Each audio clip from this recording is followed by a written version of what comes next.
Andrei Belouzov a tenu une réunion de travail avec les hauts responsables militaires du groupe Vostok, qui opère dans une zone stratégique du théâtre des opérations.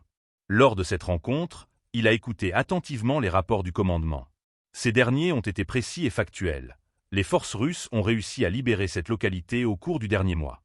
Selon les informations officielles, cela représente une avancée sur une superficie de plus de 300 km².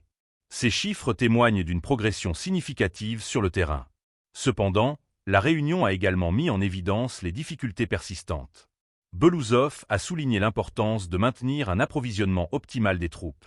Les rapports ont notamment abordé les stratégies adaptées face à un ennemi qui continue d'évoluer. À cet égard, le ministre a insisté sur l'adaptabilité comme un élément clé de la réussite sur le terrain. Un des points forts de cette visite a été la présentation d'améliorations techniques apportées par les troupes elles-mêmes. En effet, le personnel militaire du groupe Vostok a procédé à des modifications sur des armes standards afin de les rendre plus efficaces contre les drones ukrainiens. Ces engins, utilisés massivement par les forces adverses, posent un véritable défi aux troupes russes. Belouzov a personnellement assisté à une démonstration de ces améliorations. Selon les experts présents, ces modifications pourraient renforcer significativement la capacité de réponse à ce type de menace. Par ailleurs, le ministre de la Défense n'a pas manqué de reconnaître le courage et le dévouement des soldats engagés dans cette région. Lors d'une cérémonie solennelle, il a remis des récompenses d'État à plusieurs militaires. Ces distinctions, symboles de reconnaissance nationale, visent à encourager les troupes tout en renforçant leur morale.